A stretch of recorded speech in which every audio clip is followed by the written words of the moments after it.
प्रदेश के मुख्यमंत्री शिवराज सिंह चौहान भले ही खुले मन से अवैध उत्खनन करने वाले माफियाओं को जमीन में गाड़ने और प्रदेश छोड़कर जाने की चेतावनी कई बार दे चुके हैं, लेकिन जमीन पर तस्वीर कुछ अलग ही नजर आती है। ये तस्वीर है तहसील पिपरिया से लगे सांडिया में नर्मदा नदी की, जहां पर आप देख सकते हैं किस तरह से पोकलेन मशीन द्वारा नर्मदा नदी को छलनी किया जा रहा है।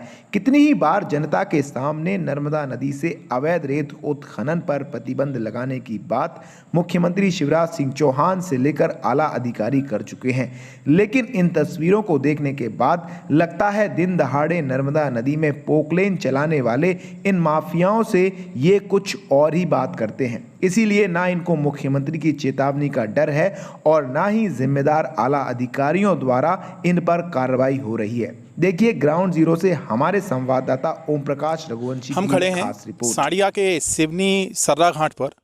आप देख सकते हैं कि बड़ी बड़ी मशीनों से रेत का अवैध उत्खनन किया।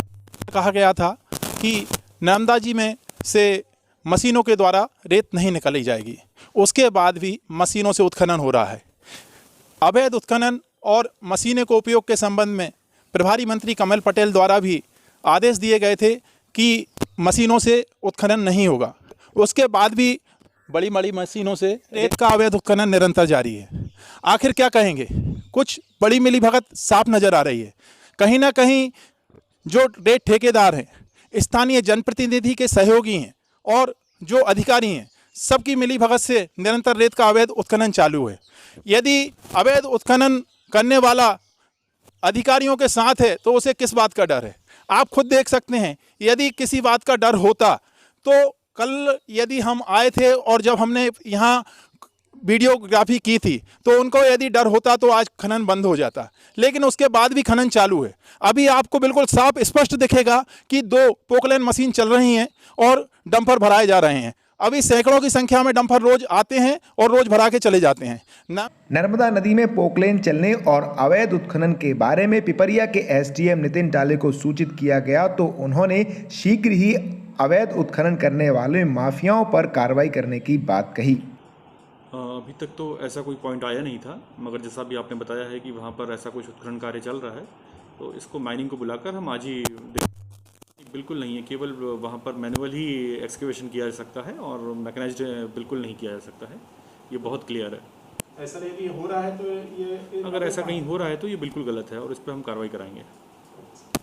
वहीं नर्मदा नदी के संरक्षण में काम करने वाले पर्यावरण प्रेमी नर्मदा पटेल की माने तो उनके द्वारा नर्मदा नदी से रेत उत्खनन के बारे में मध्य प्रदेश के तमाम जिलों के कलेक्टरों सहित मुख्यमंत्री शिवराज सिंह चौहान को कई बार सूचित किया जा चुका है, लेकिन अभी तक नर्मदा जी से रेत का उत्खनन जारी है। हम हर जिलों की बात करें तो बहुत बड़े पैमाने पर रेत का खनन किया जा रहा है और उसकी सूचना हेतु राष्ट्रीय रेवत सेवा भक्त मंडल के माध्यम से मैंने निरंतर 10 वर्षों में नर्मदा तट के कोई जिले नहीं छोड़े। लगभग 12-13 जिलों में मैंने कलेक्टर महोदय को ज्ञापन दिया, तहसीलदारों को दिया, एसडीएमओ को दिया और माननीय शिवराज सिंह चौहान जी को भी मैं लगभग 3-4 बार भोपाल जाकर ज्ञापन पत्र दे चुका हूँ। पिछली बार जो कमलनाथ सरकार थी उसमें कमलनाथ जी को भी मैंने रेत खनन को लेकर ज्ञापन दिया कि अवैध खनन पूर्ण रूप से नर्मदा जी का बंद होना चाहिए, लेकिन कहीं से कहीं तक शासन प्रशासन में बैठे जो जिम्मेदार लोग हैं वो ध्यान नहीं दे रहे और हमारी नर्मदा मैया का दिन प्रतिदिन रेत रूपी कलेजा निकाला जा रहा है। और इस तरह का रवैया अगर रहा तो जो सहायक नदियां आज अपना अस्तित्व खो चुकी हैं नर्मदा जी की, उसी तरह से हमारी नर्मदा मैया भी अस्तित्व खो देंगी, जिससे कि प्रदेश ही नहीं अपितु आधे भारतवर्ष को इसका भुगतान भोगना पड़ेगा।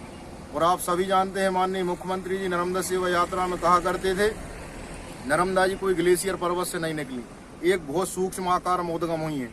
जो जल का विस्तार हुआ वो सहायक नदियों से हुआ है। मैं श्रीमान जी आपसे ये कहना चाहता हूँ, जब सहायक नदियाँ ही खत्म हो गई हैं रेत ना होने के कारण, तो हमारी नर्मदा जी भी कुछ ही दिनों में अपना अस्तित्व खो देंगी, जिसका भुगतान मध्य प्रदेश नहीं बल्कि आधे भारतवर्ष को भोगना पड़ेगा। जल हमारा जीवन है, इसे बचाना हम सबकी जिम्मेदारी है। मैं पुनः आग्रह करना चाहता हूँ कि रेत खनन बंद करो और मां नर्मदा को स्वतंत्र करो। अपने क्षेत्र की सभी छोटी बड़ी खबरों को सबसे पहले पाने के लिए अपने मोबाइल स्क्रीन पर लाल रंग के सब्सक्राइब पर क्लिक करें और घंटे की आइकन को दबाकर नोटिफिकेशन ऑल ऑन करें। देखते रहिए NV TV।